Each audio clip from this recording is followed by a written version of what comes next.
Hello, I'm Tom Wistersill. I'm JT Wistersill. I'm Jack Wistersill. We'd like to welcome you to another edition of From the Couch, NBA All-Star Edition. This is about the reserves.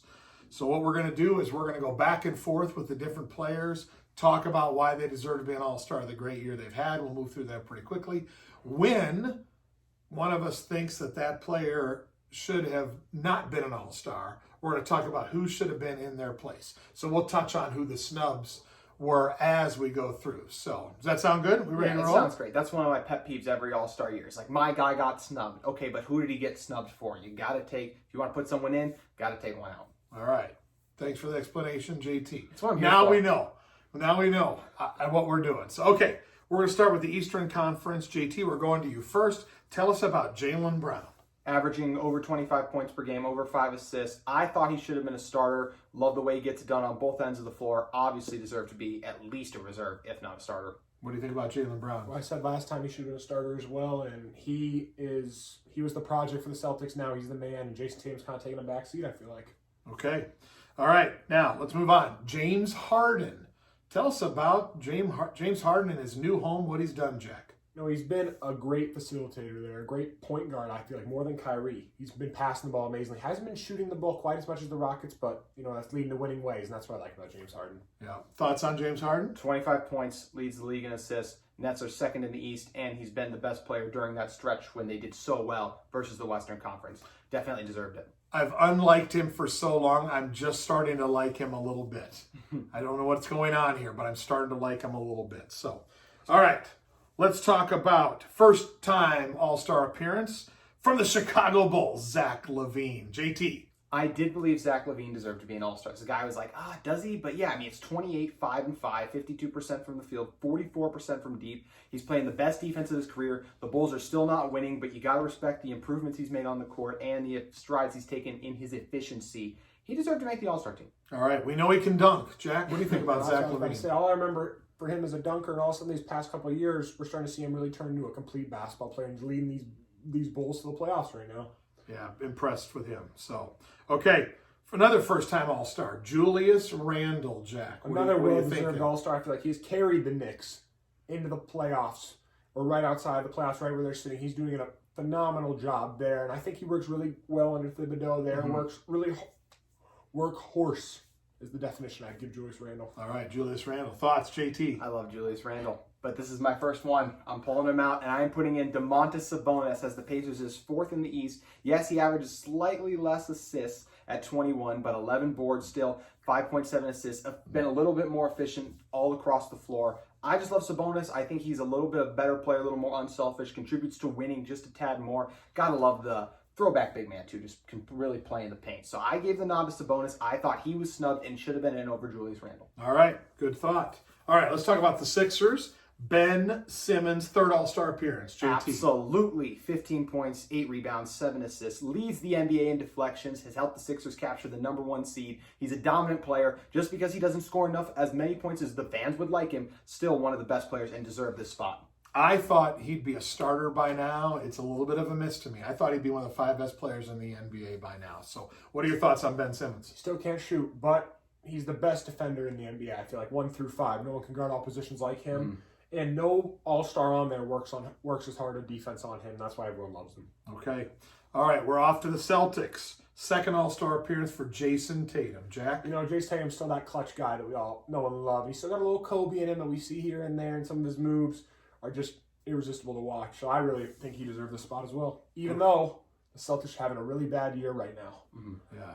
Well, it's disappointing that their record is where it's at. So what are your thoughts on Tatum? And I just think when you talk about their record, it's just an indictment on the other guys because Tatum and Brown just continue to play at elite levels. I thought both of them deserved to be All-Stars. Glad both of them are. I think Brown's immersion or rise to the top has been so incredible that it's just taken away from Tatum's just having a really good, consistent year still. So I definitely thought Tatum deserved to be on this list. Okay. All right. Let's go to the last reserve in the East from the Orlando Magic, Nikola Vucevic. I love Vucevic. I mean, you can't, 23 points, 11 rebounds, 3.7 assists. He does so much, and he's such a good player on a bad team. and I would not have had him as an all-star. I would have taken him out in favor of, honestly, this guy was probably the biggest snub on either conference I would have to go with. That's Trae Young. 27 points per game, 9.5 assists, 43% from the field, 37% from deep. I know the Hawks aren't great, but he's one of the best offensive players in the NBA. I thought he needed to be an all-star. I was absolutely stunned when he was not shown on that board on TNT. I'm really shocked. He needs to be in there, even if it means penalizing a great player in Vucevic. Was he a starter last year? He was a starter last year. So he went from starter to having somewhat similar stats, probably, and not even making the team. Yeah, he was 30 points per game last year, and Bradley Beal actually did the reverse. He went from not in to start. Expectation for the Hawks has obviously not been met even close for their season, so it's all goes on the best player. So I feel like that's one of the reasons he was selected. Same reason I feel like Vucevic should also not be a starter. Amazing player, had him in fantasy, second best player in the league, in case you guys were curious. But the Magic are the 13th in the East right now. This is a team that we're expected to be the 8-7 seed every year. They're the 13th seed, so I'm putting in Bam Adebayo over him. Bam Adebayo, the Heat, everyone was talking about the start of the year. They're like, why are we seeing them at like 12 or 13? And the Heat just, boom, just went off.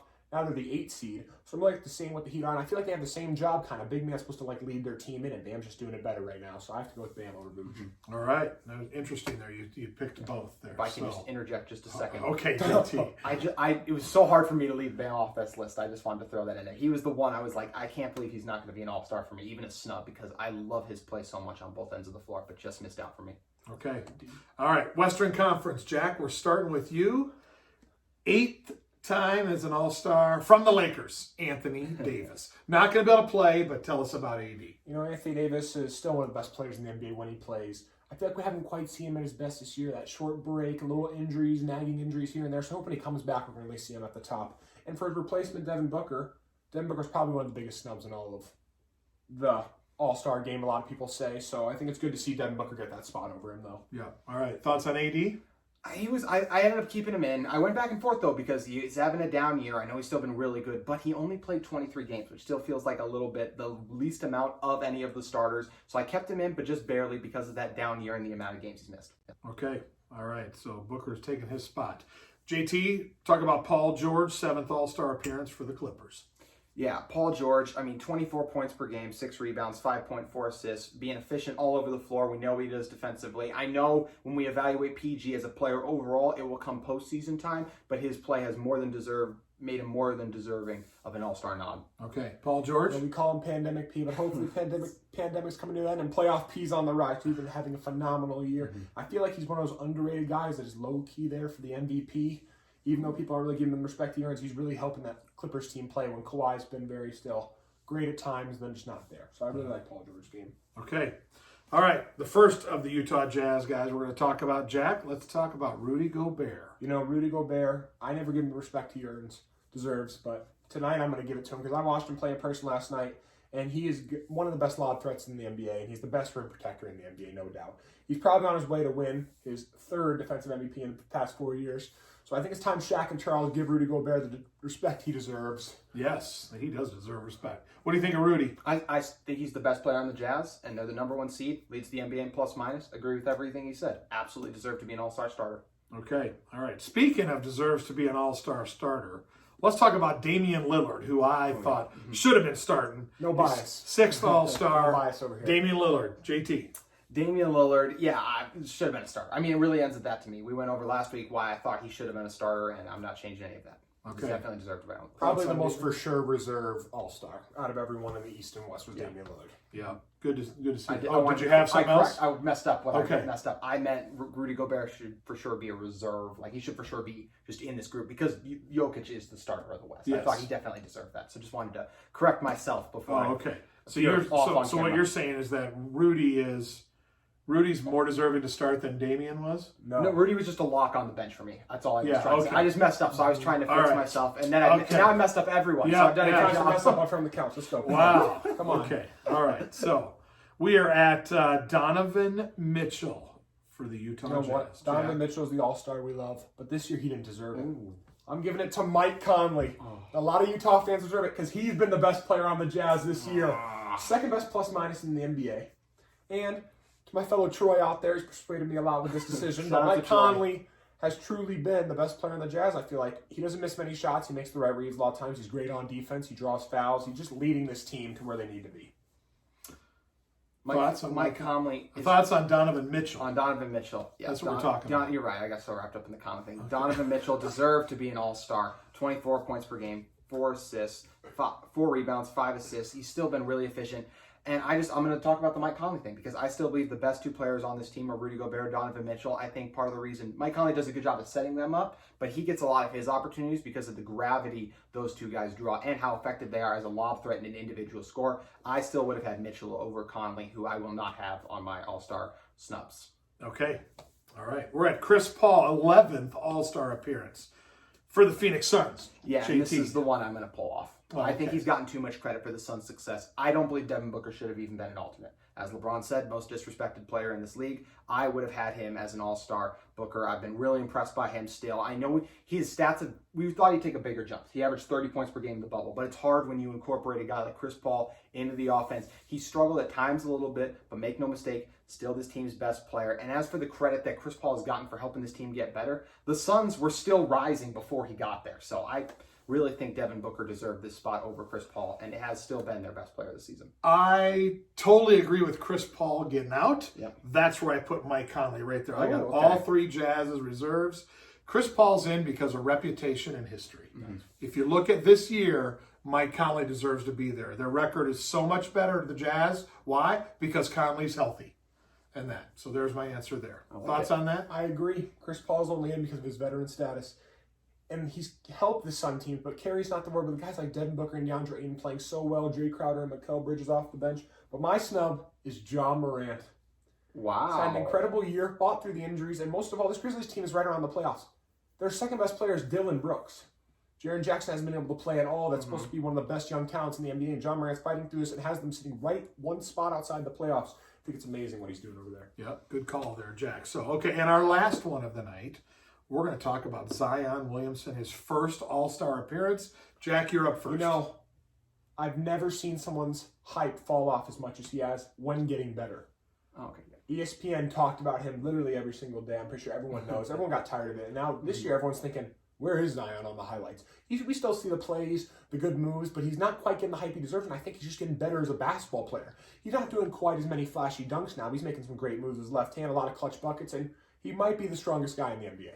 So there you go. He deserves. Thoughts on Zion? I think he's the best at finishing at the rim already. That combination of strength and speed is incredible. 25 points per game, 6 rebounds, 3 assists, and even shooting better from 3. I'm really impressed by him, and I'll hear the pushback now for my comment. Wow. Best at finishing at the rim. You're taking him over LeBron. In the NBA. I'll change it. Finishing through contact. I think he's better at finishing through contact than LeBron. You're right. Maybe Kyrie's a little better with how he's able to get shots up. Right. LeBron as well, but I think finishing through contact. No one is better than Zion Williams. You know I don't see many people hanging on Zion's shoulders when he finishes layups and flexing to the camera like King James. No, because you see him just bowling over guys. And actually, since you push back on my thing, so here it's my turn. It's my turn.